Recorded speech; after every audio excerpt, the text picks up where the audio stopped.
Yeah, thank you. And I would like to thank Dr. Garg and his team for giving CARE this opportunity to share our perspective on, green mobility.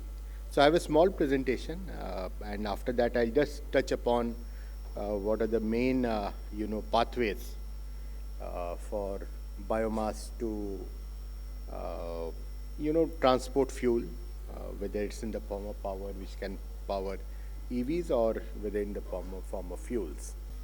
So if you see India, while on a per capita basis, of course, is much lower than the world average. We are barely not even one-fourth of the world average.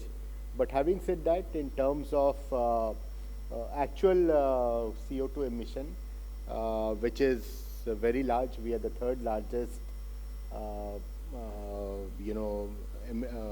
emitters of carbon dioxide, and that, of course, is understandable given the fact that we have the largest population, and obviously, as our economy is going to grow, our CO2 emissions are also going to grow. And what, of course, makes it more challenging is the fact that coal, for all the hype that we have had about renewable energy, coal is the prime mover of the Indian economy, and it accounts almost more than 60% of the total power generation and about 70% of the total emission.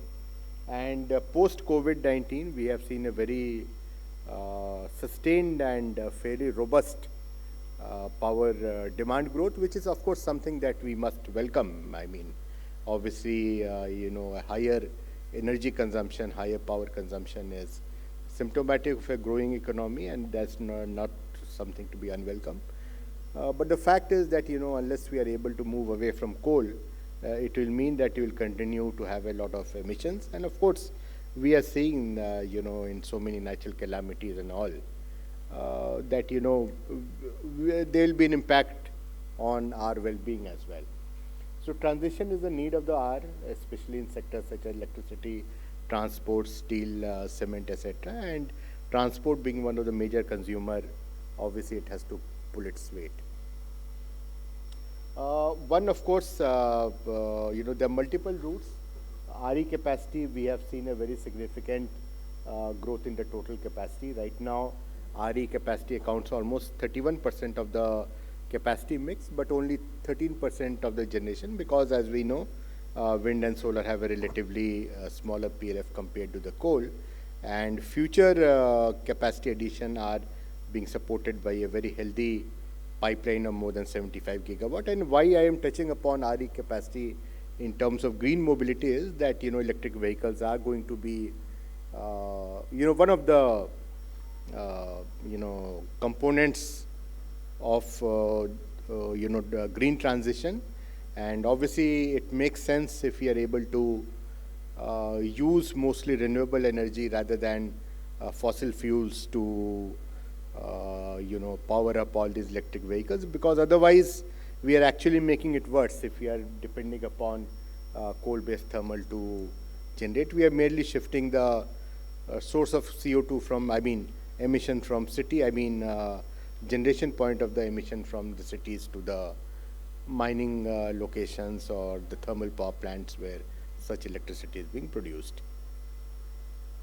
RE contribution in the overall energy mix is expected to exceed 35% by 2030, and this would need, of course, very large investment, both in fresh generation capacity as well as storage capacity, about 450 gigawatt of renewable energy plus 60 gigawatt of storage. It will be a mix of both PSP as well as battery electric storage. And that would mean a capacity addition of somewhere around 18 to 19 lakh crores, of which about 14 lakh crores would come from the debt side. Electric vehicles, we have seen a solid growth despite challenges. Obviously, the challenges are well known. One, of course, is till now the cost of the overall electric vehicle is much higher than the traditional IC-based engines, notwithstanding the lower running cost. And given the fact that we are still a relatively poor, low-income country, obviously relatively high price for vehicle means that the market, electric vehicles means that the market is limited. And there are other challenges as well, such as range anxiety, availability of charging stations. Right now, for instance, charging stations are available largely only in the cities. So there are large markets where electric vehicles won't take off because there is uncertainty regarding availability of the charging infrastructure. Until the time EV charging stations become as ubiquitous as diesel or petrol pumps, obviously there will be a limitation as to how much electric vehicles we can put on the market, on the roads. Finally, coming to what is the main agenda today, which is basically in biofuels. There is gradual substitution, and basically if you look at the overall biomass availability is about 750 million tons. Now, of course, a lot of that biomass also, for instance, let's say wheat straw and so many other things, they have alternate uses, typically as as animal feed, and also some of the bagasse and all goes into paper and other industries. So if we remove all of that, we are still looking at about 228 million tons of surplus biomass. This is, of course, I am not assuming any kind of growing specialty crops like Napier grass or wood or any other because those things are highly controversial. They speak about diversion of limited farmland from food to fuel, which something may not be justified in the current context. But 228 million tons itself is a fairly significant amount of fuel availability, and it can give us a lot of juice can be extracted from it. We already have about 14 gigawatt of bagasse-based cogen, and given the fact that the overall sugar industry is doing well, obviously this is a major source of power, and this is available at reasonable rate, considering that it's a round-the-clock solution rather than something like solar or wind.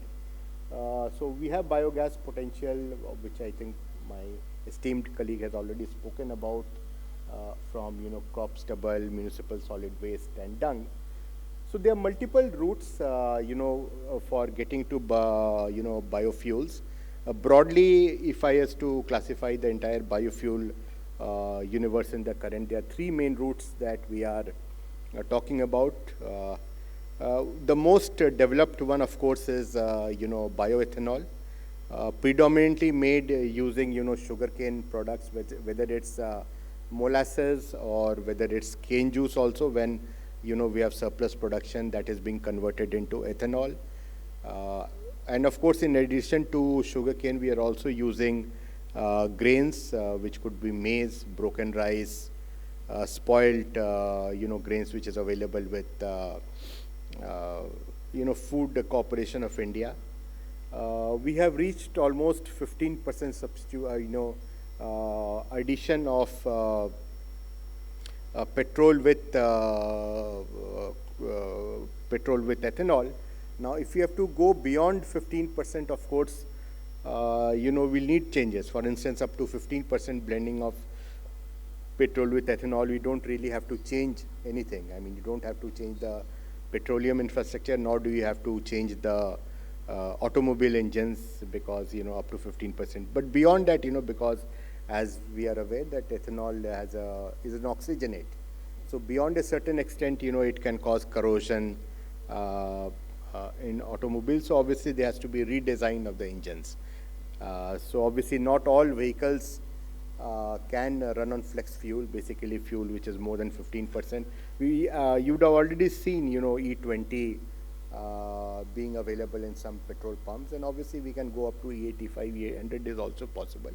But for that, you'll need changes in automobile design, and obviously the automobile industry's willingness to invest in new designs which are E85 or E100, it will also depend upon how they perceive the market.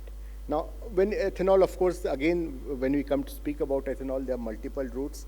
The most common, as we understand, is right now from starchy and sugary material, which is basically sugarcane molasses, sugarcane juice, or grains, spoiled food, etc. But there's a limitation on their total availability. And the fact is that, because, and these have their own impact. For instance, we can't really increase our sugarcane acreage because that sugarcane has a very high water requirement. So in a country where large parts are moisture stressed very often, and we are seeing a lot of uncertainty about the monsoon, obviously no one can make a case that we should increase the total sugarcane acreage. Similarly, about food, unless we are significantly able to ramp up our food production, again it will be difficult to argue for a policy which allows large scale diversion for grains towards fuels, because obviously this has an impact on the overall food security as well as the food prices. Now, the next step, of course, will be to move into second generation, third generation alcohols. The problem, of course, is that those 2G alcohol, which is made from woody cellulosic biomass, or 3G, which is made from algae and other microbes, those are still not commercially viable. I mean, even if you look at conventional ethanol, we need a price of 60 rupees. And do recall that, ethanol has a calorific value of about 4,600 kcal per kg, whereas petrol or diesel around 11,000. So once you adjust for the taxation, we realize that, ethanol is significantly more expensive on a per calorie basis net of taxes compared to the conventional petroleum-based fuels. So, as from the financial, perspective, we would have to, devise an energy policy where biofuels are available without any kind of subsidy or without any kind of, differential tax treatment, where they are at par with conventional fuels, so that, the industry does not have to be, because the industry would also not want to be dependent permanently upon subsidies to make themselves viable, because we know that, because of change in government and various other things, or the delayed subsidy, it can really make an impact on the financial viability of such units. The problem then, of course, with 2G and 3G, ethanol is that they are right now not financially competitive with conventional fuels. Now, of course, on 2G, if you are using cellulosic or woody material, obviously a lot of research and development is going on to make it cheaper, because, as you know, that process itself is very energy intensive and has a lot of process. First, you have to remove the lignin and isolate the cellulose. Then the cellulose has to be converted into conventional sugars before it can be converted into alcohol. Now, of course, research is, processes are going on where, people are trying to evaluate the use of lignin, not as a fuel, which has a very low commercial value, but to convert it into a source of green organic chemicals like green benzene, green xylene, green toluene. So a lot of that, of course, will, the viability of these kind of, 2G fuels would also depend upon the progress that we are seeing in, how to make the overall ecosystem for 2G, 3G ethanol more financially viable. Coming to biogas, I think my esteemed colleague, Mr. Shiv, has already touched upon what are the key challenges.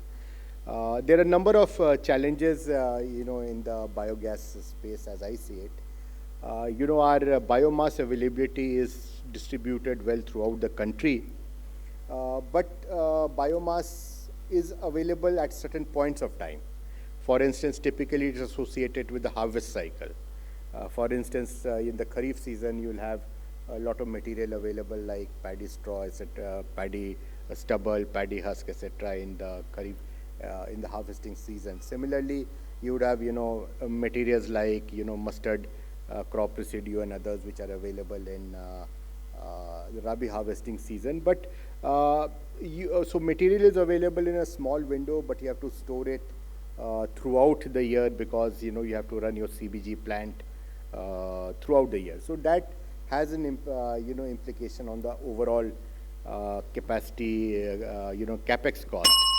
Now, Mr. Shiv also talked about balers. Now, just think about balers. You are importing this expensive machinery, but you can use it for only 2 months or 3 months in a year during the harvesting window.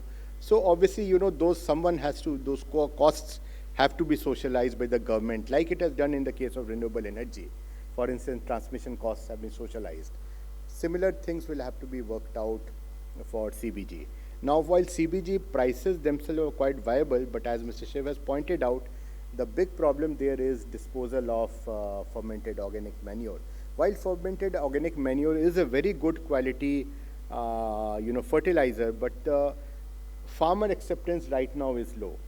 So for a few years, very significant amount of subsidy will have to be given to the industry to ensure that, that material is lifted and, give it to the farmer, spread at the farmer's field, so that, the farmer accepts that. Yes, once, of course, the farmer sees a benefit, then, of course, he'll be willing to pay a price. Maybe not 1,500 rupees an MT or whatever, but at least some part of that the farmer will be willing to bear. And ultimately, it results in a complete, circular, recycling of nutrients. The nutrients which have left the field come back in the form of FOM. So it's a very logical way of, having an energy cycle. But at the same time, the ecosystem has to be developed. We have to have a, local transport system which, bales and transports the raw material to the CBG plant, and then again it has to, go back to the field. So that whole ecosystem has to be built for CBG, and obviously the government will have to put in money for some time. And of course, there has to be an assurance to the industry that a certain base price, for instance, the CBG is basically a substitute for CNG. And CNG prices, we know, are linked to the overall global oil cycles, and these global oil cycles can go anywhere. I mean, you could have $120 oil as well as $40 or $50 we have seen. So the government has to, ensure that through the cycle, but the cost structure for these CBG, manufacturers does not change from year to year. In fact, it only goes on increasing slightly as the cost of biomass goes up. So, an assurance will have to be given in terms of a long-term pricing policy, so that the industry is, willing to invest in CBG, so that the potential, because if you're looking at 228 million tons of surplus biomass, assuming about 7 to 8 conversion factor, we are looking at 30 million tons of biogas availability, which is the same as CNG, so almost equal to the total CNG consumption in the country. So the potential is there, but the policies have to be tailored accordingly. On that note, I end the presentation.